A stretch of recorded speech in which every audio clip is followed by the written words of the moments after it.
Welcome to the Wizarding Wireless Network podcast with me, AJ. And me, Will. Together we will be bringing you our no-holds-barred thoughts, opinions and detailed analysis on all things Wizarding World. So, with that in mind, grab yourself a glass of fire whiskey and settle into this week's episode of the WWN.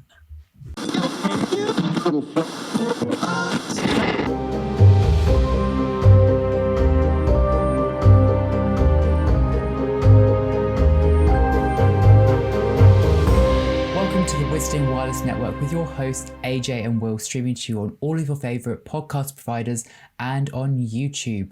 On today's Folio Universitas episode, we will be focusing our attention on the one and only Nicholas Flamel.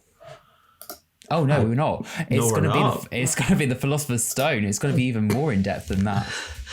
Like sheer panic in my face there. I was like, no, we are not. Just keeping you on your toes, AJ. I know. Yeah, so we are talking about the one and only Philosopher's Stone, the little red nugget of eternal life. Teeny tiny little nugget of eternal life. That's so right. Yes. What'd you think of it, Will? Do you like it? Nah, I just bin it. Bin it? Would you have destroyed the stone? You wouldn't have. I know for a fact you wouldn't have.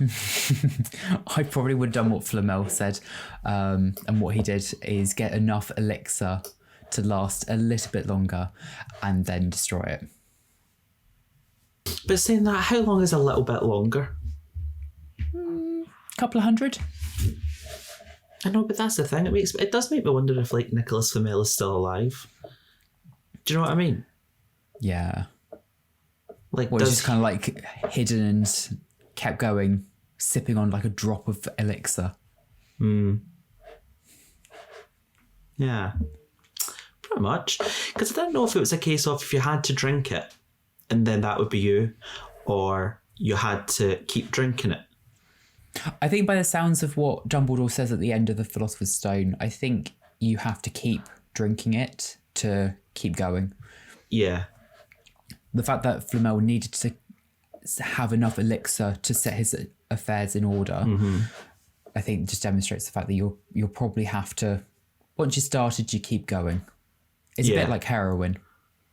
Oh, fair enough. Savage. But yeah, so we did ask a couple of questions earlier on over on Instagram and stuff about what you would do if you had the elixir of life, and how do you think that was made? So what is your running theory with how you make the elixir of life?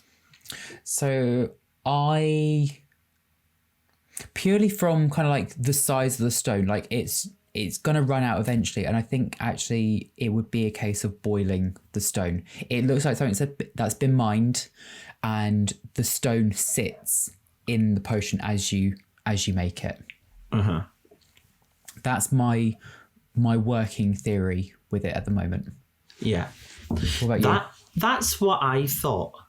But it does just make me wonder, like, is it after time the stone? Because it's interesting you're saying that the stone looks as if it's been mined.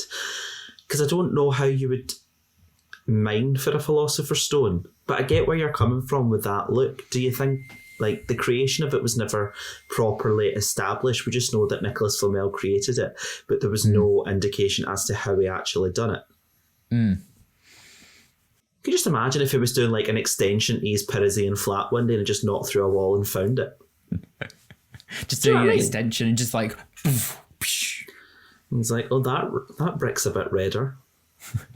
Must be the Philosopher's Stone. Clearly. Yep, clearly. And that was him forever and ever and ever. Luck has it that actually was actually turning all of the metal into gold and therefore was holding up the entire structure of his house.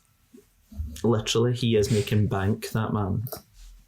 So we did ask the question out to our listeners and we got a few responses. And the main one pointed to people explaining that it is boiled within the potion. I think that was the main consensus that we had from the responses that I got. Yeah, I mean, that was certainly my running theory. It's the one that sounds most sensible. Certainly. It's sort of like a chicken stock, you put the bones in the broth. Yeah, exactly. Yeah.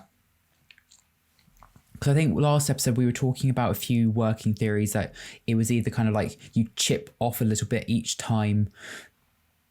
But then I was thinking a bit later on, if that is the case, you're chipping off stone into a potion. Stone doesn't just dissolve. Mm-hmm. So what, you'd have to drink shards? Well, exactly. Yeah, it just doesn't sit right with me, I suppose. No. So I think my working theory ends up being it's boiled in the potion. Absolutely. I concur. I was going to say something there, but I've just had a bit of a mini stroke. Oh, yeah. So if, for example, that the Philosopher's Stone wasn't destroyed, do you think it would have played a larger part within the wizarding world? Do you think we would have seen it used in a lot more sinister means? Yeah, because I would love to have, and a sinister part of me, I would love to have been able to see if Voldemort did get his hands on the Philosopher's Stone, like what would have happened with it. Like I would love to have seen that whole creation. How do you get from that ethereal spirit to that body, but using the stone? I imagine it might be something fairly similar along the lines of the creation of his corporeal body in Goblet of Fire. But I'm reading here, interestingly enough, that the elixir of life itself, it was able to provide you with a body, but you would need to carry on drinking it. So even if, the stone itself, Voldemort did have it, it would be completely reliant on it. I think it kind of, got a better deal with a bit of Harry's blood. Yeah, just wait. Good things come to those who wait. 100%. But I mean, this is where I think it confuses me with what happened with Voldemort within those first few books, because he's like this smoke ghosty corporeal being. Yeah. And then what becomes a fetus somehow, or was he always a fetus and that was his soul had left said fetus to live in Quirrell, and therefore would he have had two bodies, two Voldemorts? Well, see, that's the thing. I'm not really too sure. Because it sort of gives off that whole omnipresent vibe, if that's the case. So it makes you wonder. It makes you wonder. So it does now confuse you've me. said that, I have never thought of that before. Because, where does it go? Because, do you think Voldemort was just, his actual body was hiding underneath Quirrell's bed while he was living in the turban? He's just in a chest under the bed. Could you imagine? Like a little haunted Annabelle doll. Oof.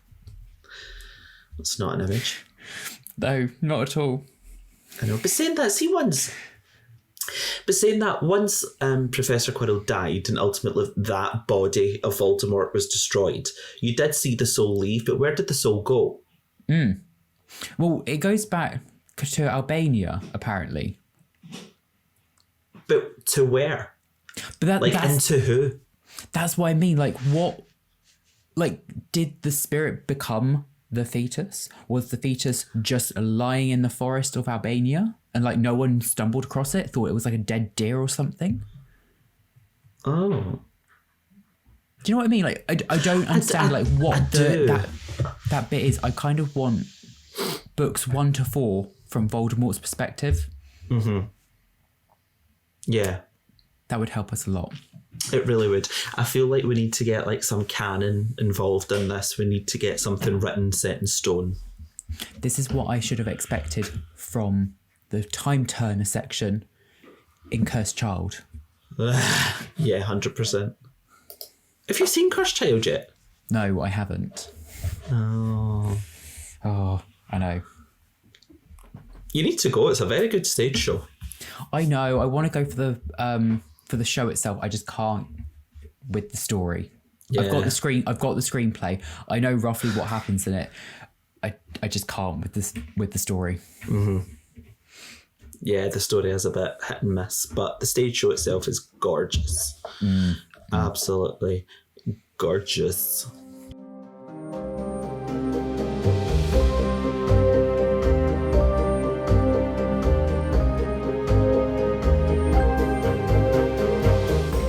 So one of the other things that we found, obviously from what Dumbledore in the Philosopher's Stone card tells us, the Chocolate Frog card tells us, is that not only does the Philosopher's Stone give us the elixir of life, but it also does one other thing, which is transmutation.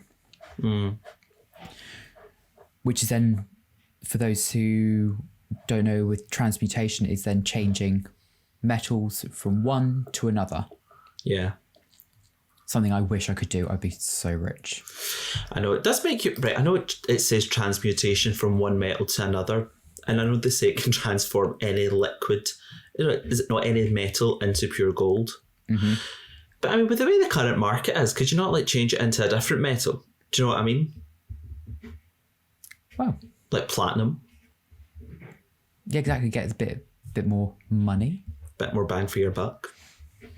Now, interestingly, I was reading about the Philosopher's Stone, the real life one. Yeah.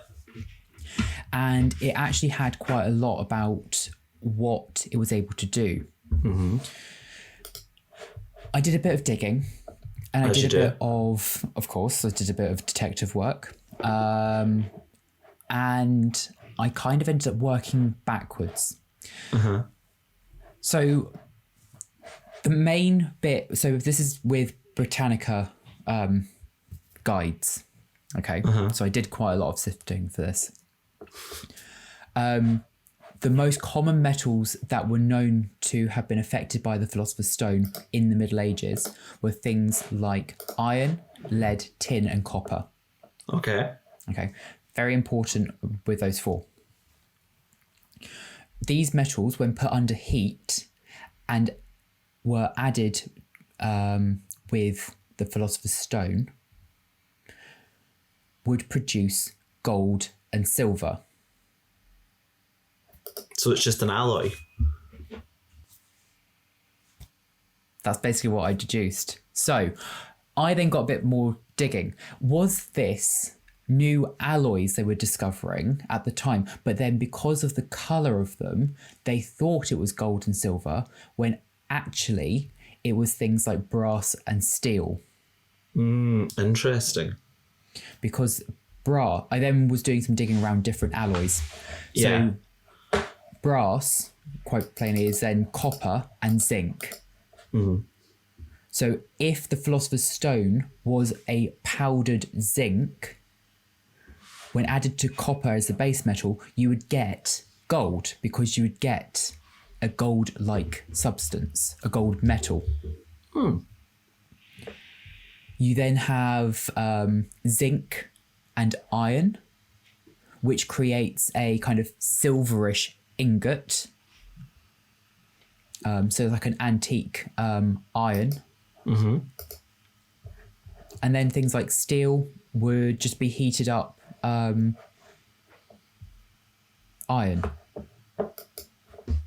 Fair dues.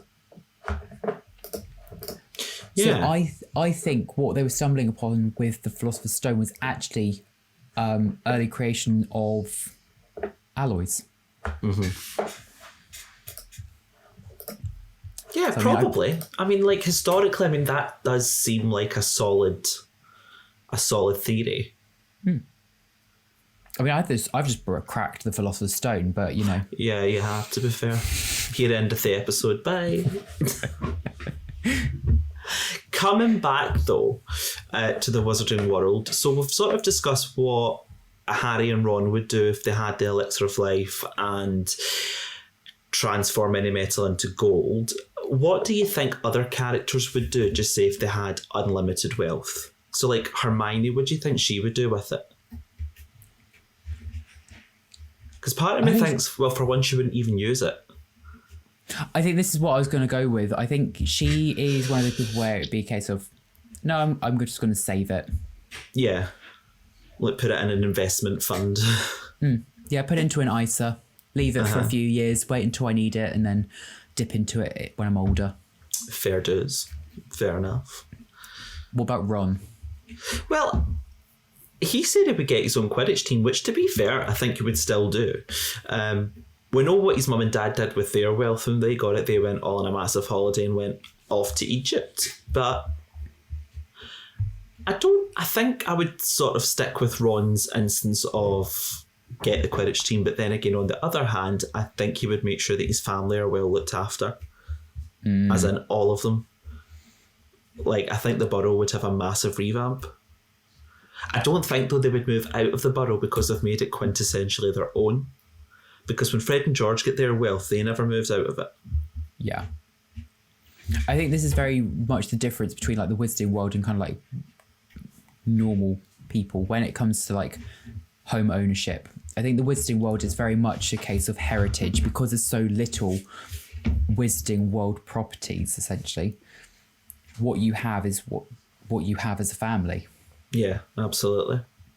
So yeah, I think Ron would either do that or potentially, depending on his age, especially probably Philosopher's Stone Ron, sweets Yeah. Sweets galore. I think he would buy Honeydukes. He would buy every other sweetie shop that's going in Diagon Alley / where's that place?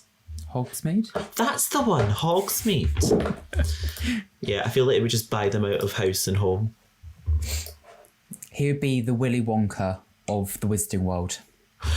Yeah, he would. But I just can't imagine Rupert Grint playing Willy Wonka. Step aside, Timothy Chalamet. Yeah, I just couldn't really see it, to be honest. No, I don't think I could either. No. So, I mean, for me, one of the things I absolutely loved about the Philosopher's Stone is the sheer design of it. And I know I've spoken about the fact that it's not exactly a fully formed piece of stone. You gave that description earlier on. It was very nice about the stone being mined. Have you managed to find anything in particular about how the stone was created for film? Yeah, I mean, there's hardly anything actually around about how and why the design came about. So the only thing I could find was in the page to screen, there is a description which says, when asked what the Sorcerer's Stone, Philosopher's Stone, looked like, J.K. Rowling described it as an uncut ruby. Prop stones were then created from plastic, but they looked more like big pieces of sweets, with more so than precious stones. To create a shiny, lustrous appearance for the final cast, filmmakers placed a small flame on top of the camera used to film it, giving the stone an extra hint of translucence. Have you got the Manolima edition? Yeah. Chapter 17. Oh God, no! Hold on, now you're asking. No, look at it. It's like the illustration of it. But it's in a cupboard. Oh, wait a minute. Kind of thing. Can you see this? Yeah. Go put it to the... Bring No, close to you. Wait a wee minute. I'm just trying to pull up the camera. Ooh. I know, it's a different approach. I like that. Almost like a geode. Yeah. And there's a tiny little illustration of Harry holding it here. But that's really the only thing that I can find on it, which is a bit disappointing. So do you think it must have just been the prop makers then? Do you, out of interest, own the Philosopher's Stone from Noble Collection? I don't. It's one of the pieces that I am desperate to get. Definitely get it, I would say. If you can. Yeah. I would. I'm just having a little look now on Noble Collection. So in terms of actually merchandise surrounding the Philosopher's Stone itself, I've managed to find two pieces that are really nice. The initial one is called the Sorcerer's Stone with display, and it comes as a glittering, beautifully presented replica of the Philosopher's Stone created by Nicholas Flamel and then later hidden at Hogwarts. That is £85 on the Noble Collection UK website. And an additional item that we have is the Sorcerer's Stone pendant, which is cut glass in the shape of the Philosopher's Stone and comes with a gold-plated chain.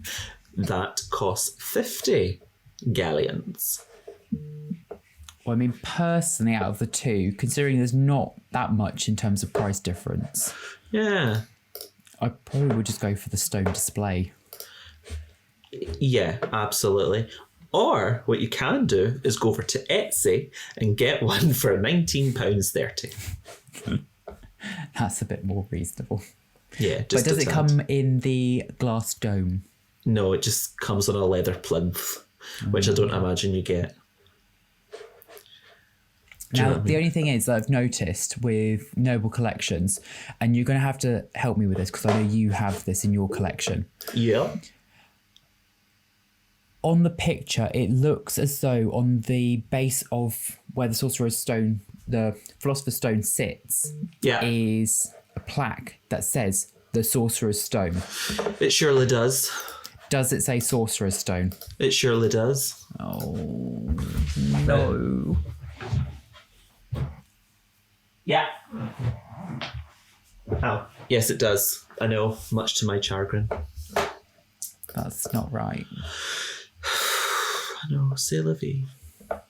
C'est la vie. Now, obviously, to all of you American listeners who are shouting at your phones or devices about this contention, this has always been probably the most contentious point with the first book since being published. Yeah. I don't know why it annoys me so much. I don't know either. Like, I think because I've grown up with it being the Philosopher's Stone, for it to then be, for someone to say, oh no, it's the Sorcerer's Stone, I think I just kind of was like, what? Like, that's not one of the books. Like, you're just saying it wrong. Exactly. But in terms of merchandise, that's really the only things that I can find for it, with the exception of a few things on Etsy and other things that independent retailers have come up with themselves. But Yeah.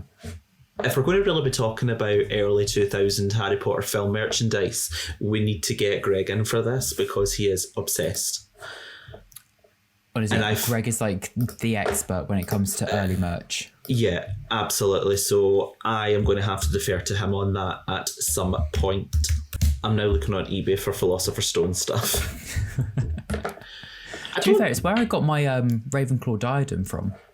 Right, somebody here, right, in a minute, hold on a minute. Somebody here is selling a Harry Potter and the Philosopher's Stone signed by the cast for £35. That's fake. Come on. And it's in a heart. Oh, I'm sorry, that's hilarious. That cannot be real. What? It just can't be real. Well, do you know, part of me thinks it might be because the Tom Felton signature is very similar to the one that I've got. It just looks odd. Not unless Tom Felton has had the same signature since he was 11. Oh, sorry. I thought you meant like the Philosopher's Stone. Like some people have like scribbled all over the stone. Sorry. Oh, no. No, that's not Tom Felton's signature. It does look similar, though. What'd you think? You still not for it? I'm not convinced. Okay. I'm not convinced. Need more evidence. Need more evidence.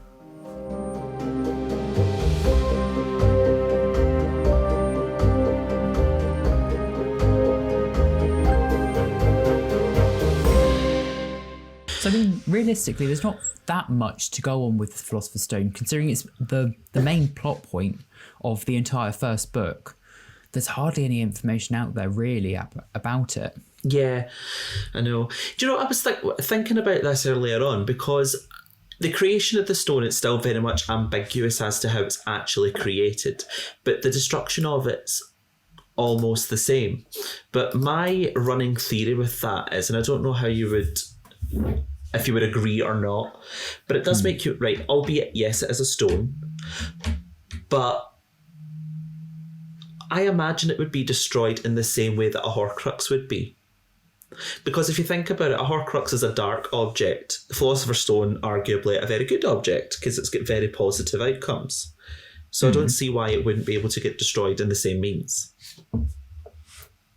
As in, like, a basilisk fang? Yeah, like Basilisk Fang, Fiendfire, whole kit and caboodle.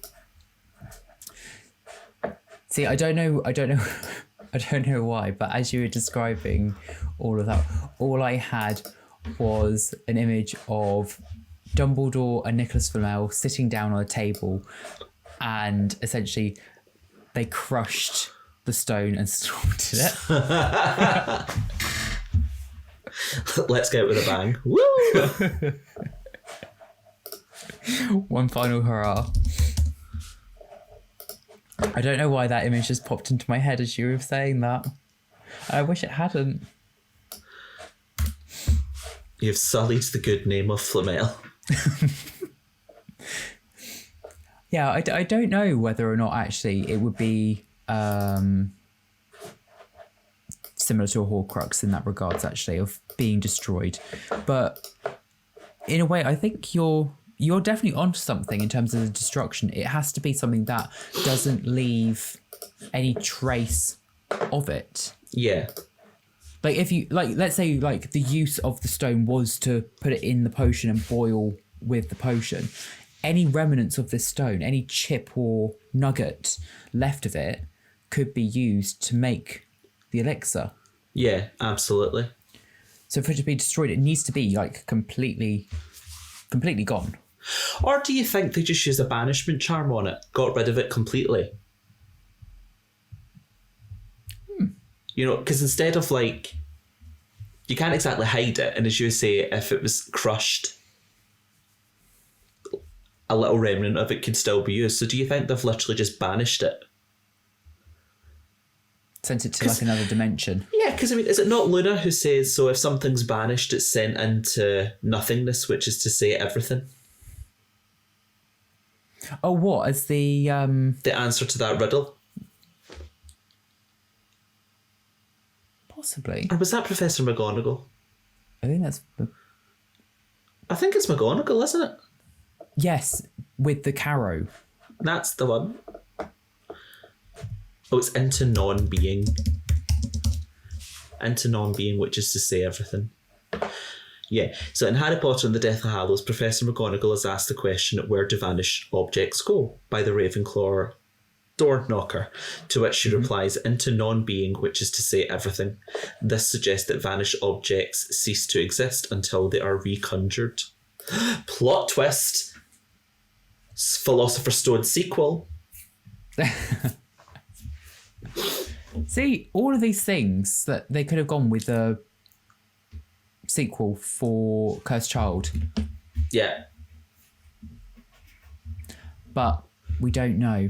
That's the trouble. We just don't know actually how it was destroyed. Right, so question for you. How do you think the Philosopher's Stone was destroyed? And by you, I mean our lovely listeners. Yeah, that might be this week's question then for you guys. Absolutely. So let us know and we will reveal your best answers next week. Now, talking of next week, dearest William, I believe we are talking about a lovely little dragon, are we not? We are. We're going to be talking about chapter 14, which is Norbert the Norwegian Ridgeback. Yes, it is. So for that, at the moment, for this episode, we shall be signing off. Yes, so... Hold on.